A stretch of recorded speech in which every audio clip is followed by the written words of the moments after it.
Hello students, आप देख रहे हो बायोलॉजी बूस्टर क्लासेस। बच्चों, मैं हूं प्रियम मैम। बच्चों, जैसा कि हम लोगों ने अपने प्रीवियस वीडियो में डिस्कस किया था कि क्लास 11th में टोटल 22 चैप्टर्स हमें बायोलॉजी में पढ़ने हैं, है ना। हमने बताया था ना। और मैं जो हूँ सो सब फर्स्टली कौन सा यूनिट थर्ड स्टार्ट करती हूँ। और यूनिट थर्ड में chapter number 8 cell the unit of life. तो अभी मैं chapter number 8 cell the unit of life start कर रही हूँ। ओके, अब इस चैप्टर से ही आपके माइंड में कॉन्सेप्ट आता है, और मैंने बताया भी है कि ये कैसा चैप्टर है, बेसिक चैप्टर है। लेकिन बच्चों, आप फील करोगे यस ये बेसिक चैप्टर है, पर 11th में जो आपको पढ़ना है सेल के बारे में, जब आप पढ़ोगे तो आपको पता चले कि अच्छा इन सब बातों को भी हमें पढ़ना है, सेल में ये भी जानना है, ठीक है ना। तो एकदम स्टेप बाय स्टेप एकदम स्मूथली हम इसे सीखते चलेंगे। क्लियर है, बिल्कुल कॉन्सेप्ट क्लियर करते हुए। तो सबसे पहले चैप्टर जैसा कि हम देख रहे हैं, cell the unit of life. Chapter को समझो क्या कहता है, मतलब सेल जो है वो लाइफ का यूनिट है। यूनिट समझते हो ना, जिसको हम लोग हिंदी में इकाई बोलते हैं, कि सेल जो है वो किसी भी लाइफ का क्या है, यूनिट है। तो हम कैसे डिफाइन करेंगे सेल को, ये तो सबको आता है कि cell is the fundamental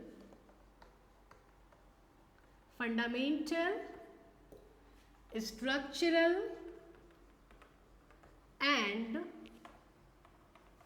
functional unit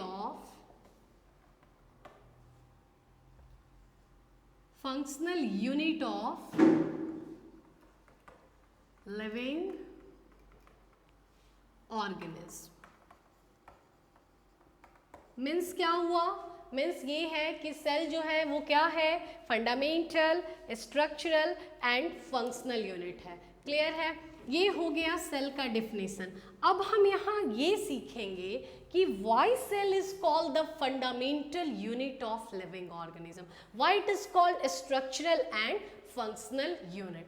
मेरी बात को समझ पा रहे हो कि सेल को, ठीक है, हमने रटा रटाया एक डिफिनेशन में, चाहूँ तो ऐसे भी बोल दूँ कि okay the definition of cell is what, तो cell is the fundamental structural and functional unit of living organism. Means किसी भी लिविंग ऑर्गेनिज्म का बेसिक स्ट्रक्चरल और फंक्शनल यूनिट क्या है, सेल है। ये एक बात हुआ। पर हम यहाँ सीखेंगे कि why it is called fundamental, why it is called structural and functional. ये होता है हमारा कॉन्सेप्ट जो हमारे इंटरेस्ट को इन्हांस करता है। तो आप देखो, हम सबसे पहले जो फर्स्ट टर्म इसमें दिख रहा है वो क्या है, fundamental. The another term used for fundamental is what, तो the another term used for fundamental is basic. Fundamental को ही हम क्या बोल सकते हैं, बेसिक बोल सकते हैं ना। तो अब बात ये आती है कि ये जो सेल है इसको हम फंडामेंटल यूनिट क्यों बोलेंगे मैम। तो जरा देखिए, अगर हम मान लेते हैं suppose this is the structure of cell, okay, and like this many cell clustered and form what tissue। ये एक सिंगल सेल है, ऐसे ऐसे बहुत सारे सेल्स आपस में क्लस्टर बनाते हैं, and the cluster of cell is called what, tissue. Clear हो गया। मीन्स ये जो टिश्यू है, ये टिश्यू तभी बनेगा जब बहुत सारे सेल्स, ग्रुप ऑफ सेल्स आपस में एक दूसरे से मिलेंगे, क्लस्टर बनाएंगे, तभी जाके एक स्ट्रक्चर का फॉर्मेशन होगा, and this structure is called what, tissue. Okay, next. अब अगर हम आगे बात करते हैं ऑर्गन्स की, किसकी बात करते हैं, ऑर्गन। मीन्स बहुत सारा टिश्यू आपस में मिलेगा और फिर किसका फॉर्मेशन करेगा, ऑर्गन का फॉर्मेशन करेगा, ठीक है। देन बहुत सारे ऑर्गन्स आपस में मिलके ऑर्गन सिस्टम का फॉर्मेशन करते हैं। तो हमने देखा, क्या देखा यहाँ पे कि ऑर्गन सिस्टम हो, ऑर्गन हो, टिश्यू हो, किसी भी चीज को बनाना हो उसके लिए क्या रिक्वायर्ड है, सेल। मीन्स जब तक सेल नहीं होगा तब तक ना हमें टिश्यूज मिलेंगे, ना ऑर्गन मिलेंगे, ना ऑर्गन सिस्टम मिलेंगे। ये बहुत ही बेसिक बात है।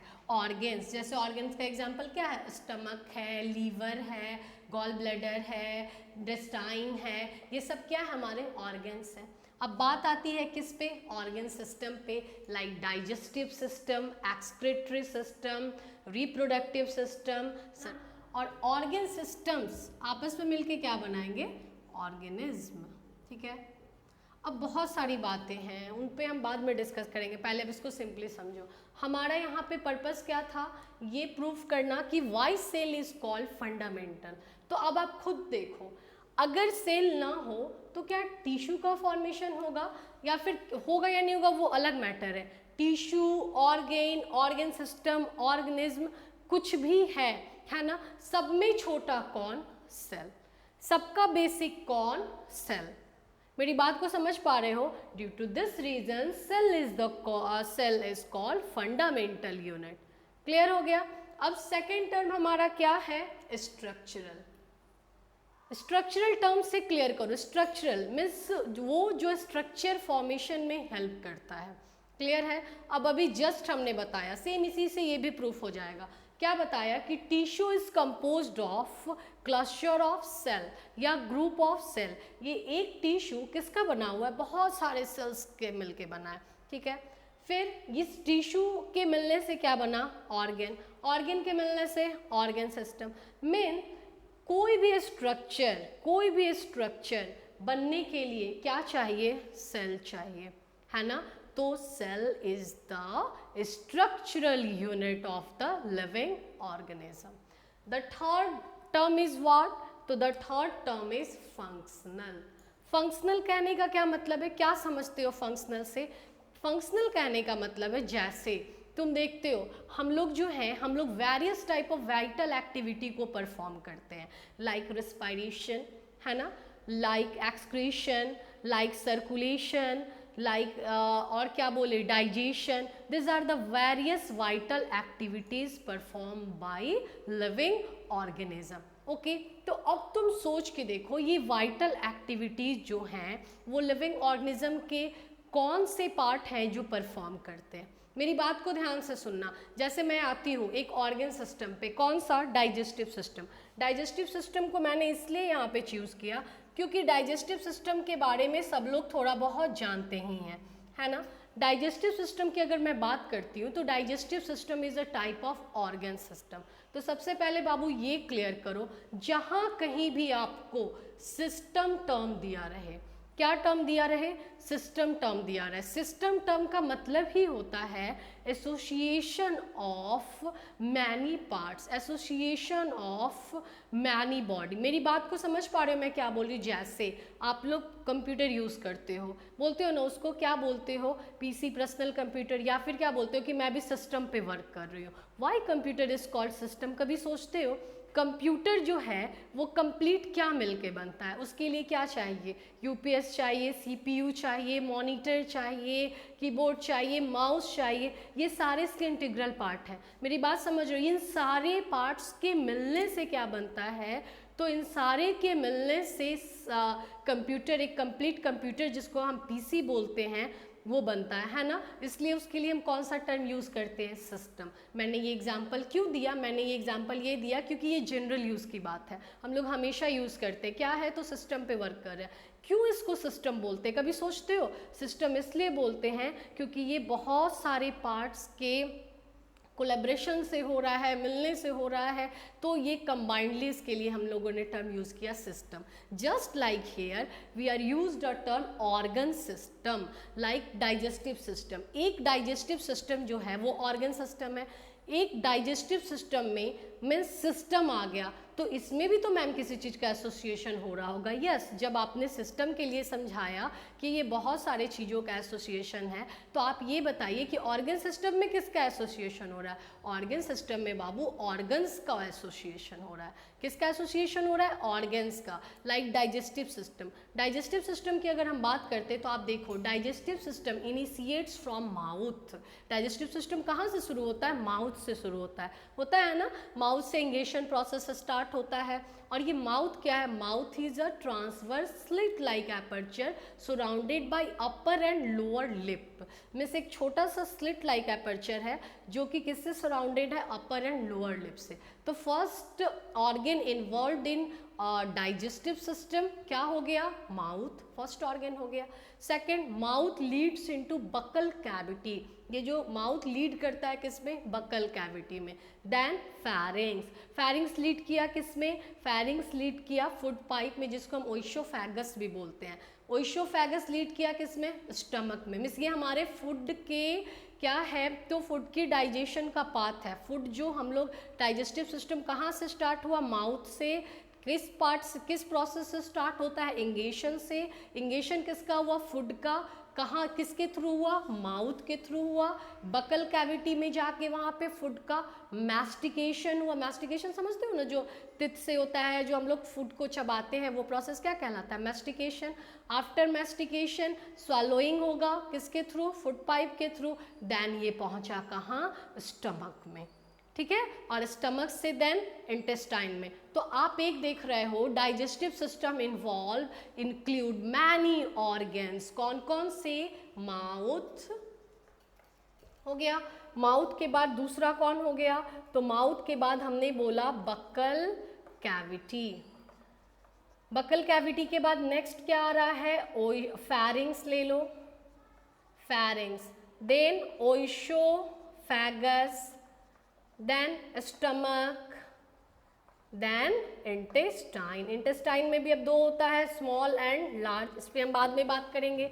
तो आप क्या देख पा रहे हो, आप यहाँ पे देख पा रहे हो ना कि one type of organ system called what, digestive system include many types of organs like mouth, buccal cavity, फैरिंग्स, oesophagus, stomach, intestine. तो इस तरह से धीरे धीरे अपना कॉन्सेप्ट करना, क्लियर करना स्टार्ट करो। एक टर्म हमने यूज़ किया ऑर्गन सिस्टम, जैसे ही कोई ऑर्गन सिस्टम बोले क्यों रटना है, बिल्कुल नहीं रटेंगे, हमारे माइंड में कॉन्सेप्ट होना चाहिए क्या, organ system. Yes, it is a type of system, miss इसमें बहुत सारे ऑर्गन का एसोसिएशन हो रहा है, बहुत सारे ऑर्गन के एसोसिएशन से ये एक सिस्टम बनाएगा, बहुत सारे ऑर्गन्स के मिलने से ये एक सिस्टम बनाएगा, और यही सिस्टम क्या कहलाएगा, ऑर्गन सिस्टम। ये बात थी किसकी, डाइजेस्टिव सिस्टम की। फिर अगर हम रेस्पिरेटरी सिस्टम में चलते हैं, ऐसा ही कुछ होगा। Respiratory system started from nostril, nasal chamber,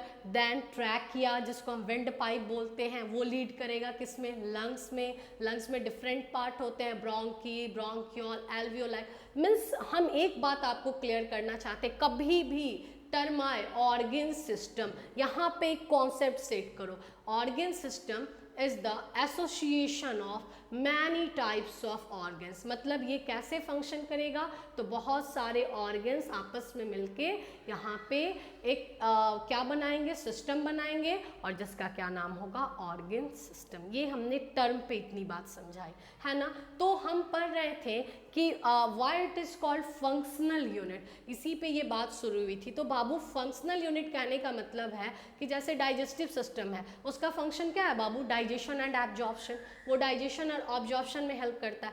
तो अब जरा सोचो कि मैम आपने तो बताया कि ये माउथ है एक ऑर्गन है, इंटेस्टाइन है एक ऑर्गन है, तो क्या ऑर्गन डायरेक्ट बन गया होगा, सोचो ऑर्गन डायरेक्ट बन गया होगा, नहीं। ऑर्गन पहले क्या रहा होगा, टिश्यू, और टिश्यू से पहले क्या रहा होगा, सेल्स, है ना। जैसे पढ़ोगे तो लिखा हुआ रहेगा cells of intestine, cells of stomach, ऐसा लिखा हुआ रहता है। मतलब सेल आपस में मिलकर टिश्यू बनाया होगा, देन ऑर्गन बनाया होगा। ऑर्गन कौन कौन से हैं, तो ये सब जो अभी हमने एग्जाम्पल लिखा, माउथ लिखा, स्टमक लिखा, लीवर लिखा, गॉल ब्लैडर लिखा, दिस ऑल आर ऑर्गन्स। तो मैं फिर से इसे एक जगह पे करती हूँ। मैंने अभी सबसे पहले cell the unit of life chapter start किया, क्या बताया, सबसे पहले एकदम इजीली स्मूथली, सबसे पहले इसमें क्या सीखना है, डिफिनीशन ऑफ सेल। क्या है सेल का definition, cell is the structural, fundamental and functional unit. Fundamental मतलब बेसिक, कोई भी चीज़ होगा, कोई भी सेल से रिलेटेड कोई भी लिविंग ऑर्गेनिज्म है, उसकी सबसे बेसिक यूनिट क्या होगी, सेल होगी। प्रूफ किया यहाँ हम लोगों ने। सेकंड क्या है, स्ट्रक्चरल। स्ट्रक्चरल कहने का मतलब कि जो भी ऑर्गन है, ऑर्गन सिस्टम है, टिश्यू है, सब किससे मिलके बने होंगे, सेल से बने होंगे। सबके स्ट्रक्चर के फॉर्मेशन में कौन रिस्पॉन्सिबल होगा? सेल होगा। लास्ट टर्म क्या है? फंक्शनल। फंक्शनल को हमने बताया कि जो भी फंक्शन परफॉर्म करता है कोई भी लिविंग ऑर्गेनिज्म, वो एक्चुअली में उसका सेल परफॉर्म करता है। कौन करता है? सेल परफॉर्म करता है। पर अभी मैंने ये बात बोला है, प्रूफ नहीं किया है। इसके प्रूफ के लिए आपको थोड़ा सा वेट करना होगा। इसके प्रूफ के लिए थोड़ा सा वेट करना होगा। एकदम आराम से ये भी बात प्रूफ होगा कि मैंने क्यों बोला कि सेल इज़ द फंक्शनल, मतलब किसी भी लिविंग ऑर्गेनिज्म का जो भी फंक्शन होता है, डाइजेशन होता है, एब्जॉर्प्शन होता है, जो भी मेटाबॉलिक एक्टिविटी, सिंपली जो भी मेटाबॉलिक एक्टिविटी होती है, वो कौन परफॉर्म करता है? उसका सेल परफॉर्म करता है। कैसे? ये हम देखेंगे अभी। चलो, ये हमने सीख लिया। अब देखो, ये तो तुमने पढ़ लिया कि cell is the structural, functional and fundamental unit. अब ये सीखो कि क्या मतलब ये क्राइटेरिया कुछ है जिस क्राइटेरिया के बेसिस पे हम बोल सके कि this living structure is called cell, या फिर क्या कोई भी लिविंग स्ट्रक्चर सेल का उसको हम सेल बोल सकते हैं? वो बस लिविंग है मीन्स वो सेल होगा? नहीं बाबू, सेल होने के लिए सर्टेन क्राइटेरिया होना चाहिए। ये सबसे इम्पॉर्टेंट चीज़ है जो आपको ध्यान में रखना, और ये आपके लिए काफ़ी हेल्पफुल होगा। इस बात को एकदम गांठ बांध करके दिमाग में डाल लो। क्या? तो criteria to become cell. Cell structure जो है, कब कोई भी लिविंग स्ट्रक्चर सेल स्ट्रक्चर कहलाएगा?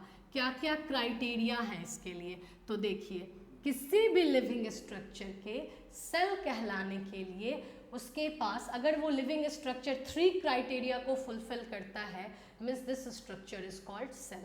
फर्स्ट क्या है? तो सेलुलर स्ट्रक्चर होने के लिए, सेल होने के लिए उसके पास सेल बाउंड्री होना चाहिए। क्या होना चाहिए? Cell boundary.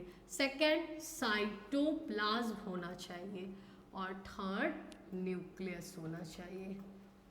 If any living structure consisting those units are called what?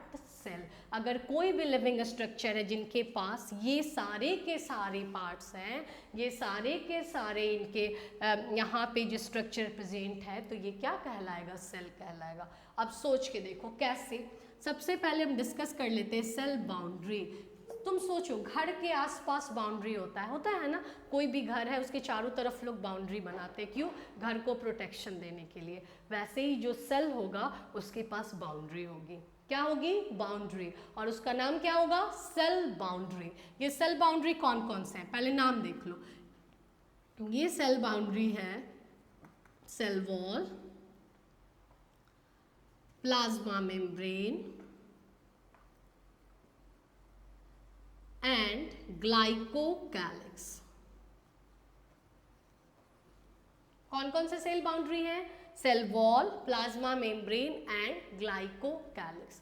Cell wall, it is a type of cell boundary. हमने पढ़ा है presence of cell wall is the characteristic feature of plant cell, है ना? जो plant cell होते हैं, मान लो if this is the structure, मैं यहाँ बनाती हूँ, if this is the structure of plant cell, so the outer boundary of plant cell is called what? Cell wall. ठीक है, हो गया। अब ये जो प्लांट है, ये बोला कि एक बाउंड्री से मेरा काम नहीं चलेगा, मुझे एक बाउंड्री और चाहिए। क्या चाहिए? तो just below this cell wall another boundary is present, is called what? Plasma membrane. मैंने इसे कौन सा बाउंड्री दे दिया? Plasma membrane. और एक बात हमेशा याद रखना, प्लाज्मा मेम्ब्रेन ऐसा सेल बाउंड्री है जो कि प्रेजेंट होता है in all type of cells. Plasma membrane जो है वो ऐसा सेल बाउंड्री है जो हर तरह के सेल में, कोई भी सेल हो, animal cell, plant cell, bacterial cell, fungal cell, कोई भी सेल ले लो, तो अगर वो सेल है, सेल होने के लिए क्या चाहिए? सेल बाउंड्री चाहिए, तो उसके पास प्लाज्मा मेम्ब्रेन होगा ही होगा। उसके पास सेल वॉल हो भी सकता है, नहीं भी हो सकता है, ग्लाइकोकैलिक्स हो भी सकता है, नहीं भी हो सकता है, but presence of plasma membrane is the presence of plasma membrane in all type of cell, हर तरह के सेल में प्लाज्मा मेम्ब्रेन प्रेजेंट होता है। तो अब इसने बोला, प्लांट सेल ने बोला कि ठीक है तुमने मुझे प्लाज्मा मेम्ब्रेन दे दिया, अच्छी बात है, लेकिन मुझे एक और बाउंड्री चाहिए। कौन? तो ले लो भाई, किस फॉर्म में? सेल वॉल में। मतलब प्लाज्मा मेम्ब्रेन इसेंशियल मेम्ब्रेन है, वो तो हर सेल में रहेगा, बट उसके अलावा प्लांट सेल ने जिद मचा दी, तो इस वजह से हमने उसे एक और वॉल दे दिया, एक और सेल बाउंड्री दे दिया, जिसका क्या नाम है? Cell wall. क्लियर है? अब हम एनिमल सेल की बात करते हैं। एनिमल सेल में आपको पता है सेल वॉल एब्सेंट होगा, लेकिन एक सेल बाउंड्री तो होगा ही होगा। कौन सा? Plasma membrane. So in animal cell only one cell boundary is present and this cell boundary is known as what? Plasma membrane. ठीक है, अब आते हैं the third type of cell, bacterial cell की बात करते हैं। बैक्टीरियल सेल सबसे जिद्दी निकला। Some bacterial cell consisting three boundary, outer is known as glycocalyx, just below it what is present? तो ये हो गया सेल वॉल, एंड जैसा कि हमने बताया which boundary is the universal boundary? Plasma membrane. Plasma membrane present in all type of cell, so it is also present in bacterial cell।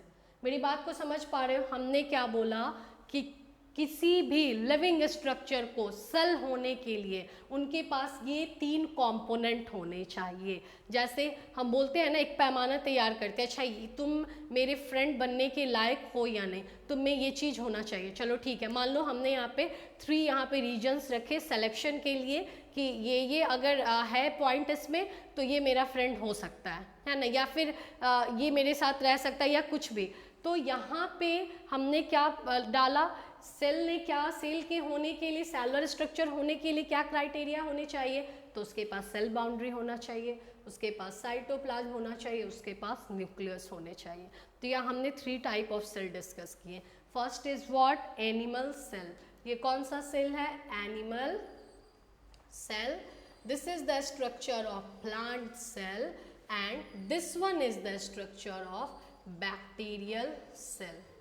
ठीक है, in all type of cell we observed, हर तरह के cell में हमने देखा कि cell boundary is present, cell boundary is present. हाँ, ये अलग बात है, कुछ सेल जो हैं जो 1 सेल बाउंड्री रखता है, कुछ जो हैं उसमें 2 सेल बाउंड्री है, कुछ जो हैं उसमें 3 सेल बाउंड्री है, लेकिन प्रेजेंट है क्या? प्रेजेंट है सेल बाउंड्री प्रेजेंट है in all type of cell, in all type of cell. देखो अभी कोरोना चल रहा है ना, और आपको पता है कोरोना किसकी वजह से होता है? वायरस की वजह से होता है। बात सही है। वायरस कैसा है? वायरस जो एक कंट्रोवर्सी क्रिएट करता है। क्या कंट्रोवर्सी क्रिएट करता है? तो देखो, अगर हम वायरस को बाहर छोड़ देते हैं, कहाँ पे? इस फर्श पे छोड़ देते हैं, फ्लोर पे हमने छोड़ दिया, ये कैसा हो गया? It is just like a dust particle. ये कैसा, किसकी तरह बिहेव कर रहा है? डस्ट पार्टिकल की तरह। डस्ट पार्टिकल कैसा है? नॉन लिविंग है, उसकी तरह बिहेव कर रहा है। जैसे ही इस सेम वायरस को कोई सुटेबल होस्ट मिल गया, कोई सुटेबल होस्ट मिल गया, वो कैसा हो गया? लिविंग। वो कैसा हो गया? लिविंग। मेरी बात को समझ पा रहे हो? मतलब यही वायरस जो थोड़े समय पहले इस फ्लोर पे था, तो it behaves like a dust particle, है ना। और जैसे ही इसे कोई हम सुटेबल होस्ट प्रोवाइड करते हैं, ये कैसा हो गया? ये हो गया लिविंग। सो इसलिए हम बोलते भी हैं कि virus is the connecting link between, connecting link means connect करता है किसको? Living and non living organism को। मेरी बात को समझते हो? हमने क्या बोला? हमने बोला कि वायरस को हम ना तो लिविंग कहते हैं ना नॉन लिविंग कहते हैं। ये कनेक्टिंग लिंक है किसके बीच में? लिविंग और नॉन लिविंग के बीच में। एक्सप्लेनेशन ये है बाबू कि अगर इसको सुटेबल होस्ट ना मिले तो it is just like a dust particle. Suitable host अगर इसको हम प्रोवाइड करते हैं तो यही वायरस किसकी तरह बिहेव करने लगा, तो ये वायरस फंक्शनल हो गया, लिविंग हो गया। अच्छा, वायरस की बात मैंने क्यों की? वायरस की बात मैंने इसलिए की कि वायरस लिविंग है, लेकिन पता है उसके पास सेलुलर स्ट्रक्चर नहीं है। सेलुलर स्ट्रक्चर होने के लिए क्या चाहिए? सेलुलर स्ट्रक्चर होने के लिए सेल बाउंड्री चाहिए, साइटोप्लाज्म चाहिए, न्यूक्लियस चाहिए। उसके पास ना तो सेल बाउंड्री है ना ही साइटोप्लाज्म है। वो सिर्फ क्या रखता है, उसके पास या तो जो उसका क्या जेनेटिक मटेरियल है वो या तो डीएनए के फॉर्म में होगा या आरएनए के फॉर्म में होगा। ना तो उसके पास सेल वॉल है, ना प्लाज्मा मेम्ब्रेन है, ना ग्लाइकोकैलिक्स है, ना ही साइटोप्लाज्म है।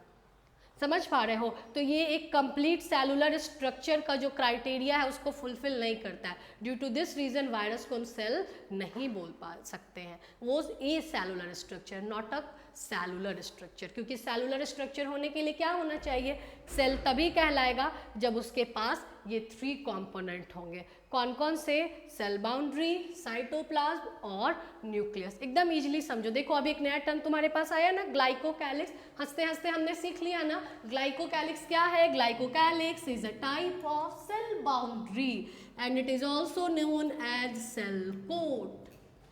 This boundary only present in bacterial cell, not in plant cell and not in animal cell. ना तो plant cell में है ना ही animal cell में, किस में है? बैक्टीरियल सेल में। हंसते हंसते हमने सीख लिया। तो इस तरह से यहाँ पे हमने सीखा कि सेल स्ट्रक्चर होने के लिए क्या चाहिए, सेल बाउंड्री, जो हमने यहाँ कंप्लीट कर लिया।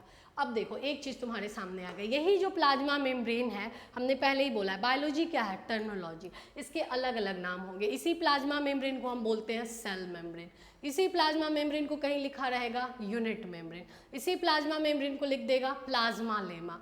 मेरी बात को समझ पा रहे हो? इसी प्लाज्मा मेम्ब्रेन को लिख देगा biolemma. This all terms are used for a single term, what?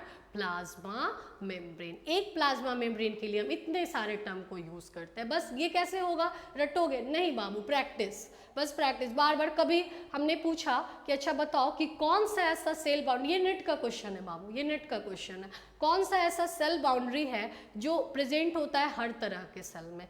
हमारा जवाब क्या होगा? मान लो ऑप्शन में सेल मेम्ब्रेन न लिख के प्लाज्मा मेम्ब्रेन लिख दिया है, ऑप्शन में प्लाज्मा मेम्ब्रेन न लिख के प्लाज्मा लेमा लिख दिया है। आंसर क्या है हमारा? हमको सारा नाम ध्यान में रखना है, ठीक है। प्लाज्मा मेम्ब्रेन लिखे सही है, प्लाज्मा लेमा लिखे सही है। मेरी बात को समझ पा रहे हो? तो इस तरह से एकदम कॉन्सेप्ट ऐसे ही बनाते चलना है, क्वेश्चन करते चलना, एकदम स्मूथली हो जाएगा। बहुत सारी बातें हैं जो यहाँ नहीं सीखनी है, लेकिन एकदम आराम से, कोई जल्दीबाजी नहीं। अब देखो फर्स्ट जो भी क्राइटेरिया सेल ने रखा, सेल बोला कि अगर तुमको मेरे से दोस्ती करनी है तो 3 कंपोनेंट बनाना होगा। तो एक कंपोनेंट हमने बना लिया ना, कौन सा? Cell boundary. सेकंड कंपोनेंट अब हम बनाते हैं क्योंकि हमको सेल से दोस्ती करना है। तो कौन सा कंपोनेंट बनाएंगे? साइटोप्लाज्म। साइटोप्लाज्म क्या है? तो मान लो ये हम इसी सेल पे डिस्कस करते हैं। ये एक एनिमल सेल है, एनिमल सेल में सेल बाउंड्री हो गया। जस्ट बिलो, क्योंकि इसके पास एक ही बाउंड्री है ना, just below the cell boundary a matrix like structure is present. This structure is called what? Cytoplasm. ये स्ट्रक्चर क्या कहलाएगा? साइटोप्लाज्म। हर सेल में ऐसा ही होगा, कोई भी सेल हो उसके पास कितना भी बाउंड्री हो, प्लाज्मा मेम्ब्रेन तो होगा ही होगा। जस्ट अभी हमने बताया कि plasma membrane is the universal membrane, means present in all type of cell. तो just below the plasma membrane a matrix like structure is present is called what? Cytoplasm. अब ma'am ये इसका क्या काम है? बाउंड्री का तो काम आपने समझाया कि ये प्रोटेक्शन देता है, या फिर किसको आना है किसको नहीं आना है उसको रोक टोक करता है, बहुत सारी बातें हैं ना। तो मैम ये साइटोप्लाज्म क्या करेगा? अभी जो मैंने एक टर्म बताया ना, फंक्शनल यूनिट, वो यहीं से क्लियर होगा। सेल का जितना भी फंक्शन होता है ना बाबू, एक्चुअली में उसके साइटोप्लाज्म में ही होता है। अब रीज़न है क्यों मैम सेल के साइटोप्लाज्म में ही सारा फंक्शन क्यों होगा? तो देखो cytoplasm is divided into 2 region. First is known as trophoplasm and second one is known as hyaloplasm. ठीक है, साइटोप्लाज्म में 2 रीजन, एक को ट्रोपोप्लाज्म बोलते हैं और दूसरे को हैलोप्लाज्म बोलते हैं। बस अभी इतना ही सीख के हम आगे न्यूक्लियस पे चलते हैं और फिर वापस तुरंत इस पे आएंगे। फर्स्ट कंपोनेंट सेल बाउंड्री बन गया, सेकंड साइटोप्लाज्म बन गया, थर्ड क्या है, न्यूक्लियस। अब न्यूक्लियस मैम कहाँ होता है, तो न्यूक्लियस जो है वो हर सेल में होता है, क्योंकि न्यूक्लियस को बोला जाता है ब्रेन ऑफ द सेल। जैसे हमारे बॉडी में ब्रेन होता है ना, वैसे ही किसी भी एक सिंगल सेल में क्या होता है, न्यूक्लियस जो है वो किसकी तरह फंक्शन करता है, ब्रेन की तरह फंक्शन करता है।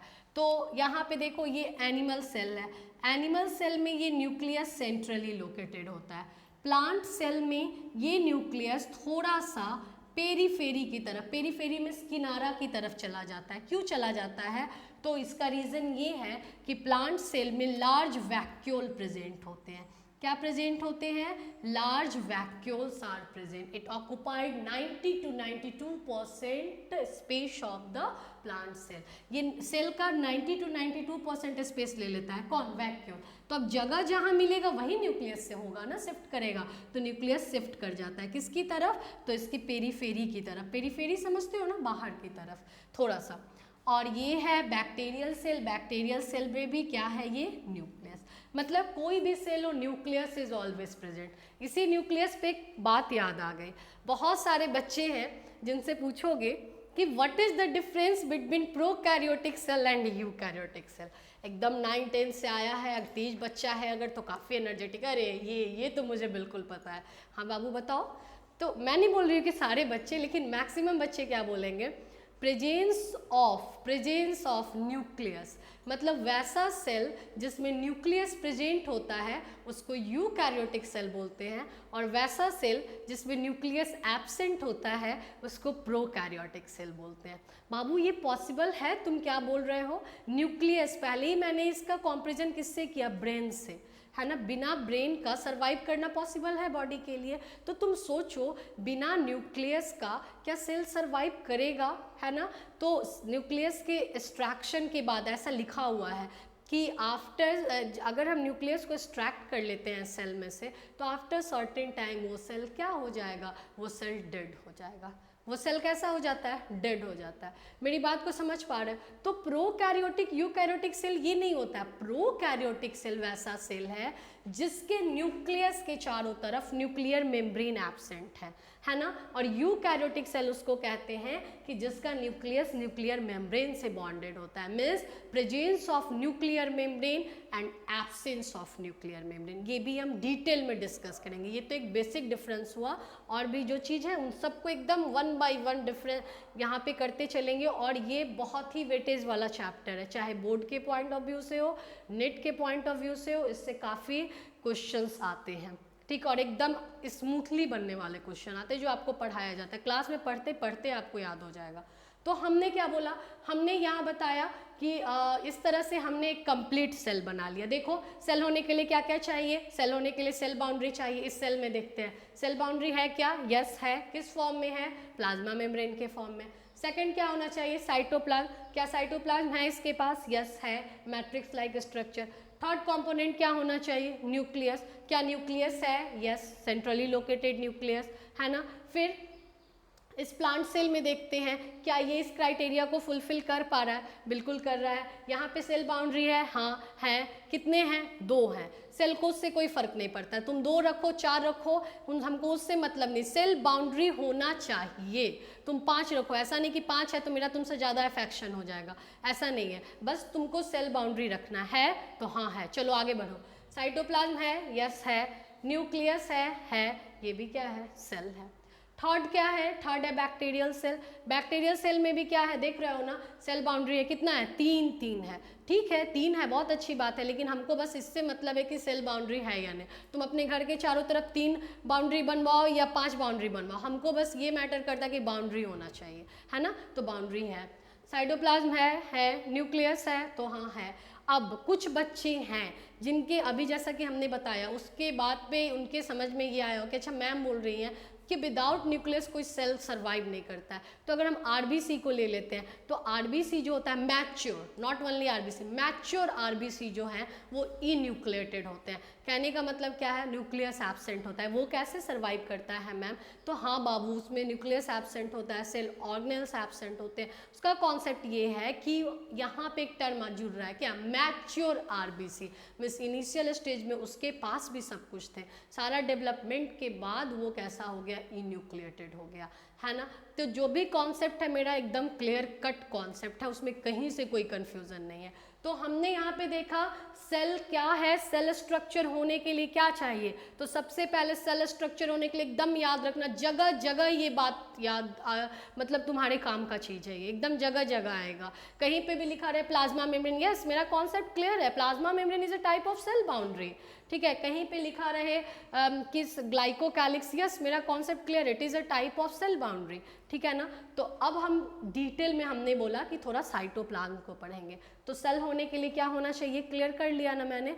अब हम यहाँ पढ़ेंगे साइटोप्लाज्म। साइटोप्लाज्म क्या है, तो आप देख रहे हो just below the plasma membrane a matrix like structure is present called what, cytoplasm. This cytoplasm is classified into two zone, two region, one is trophoplasm, one is hyaloplasm. मतलब अब मैं इसी डायग्राम को यहाँ पे थोड़ा सा बड़ा करके आपको दिखाती हूँ।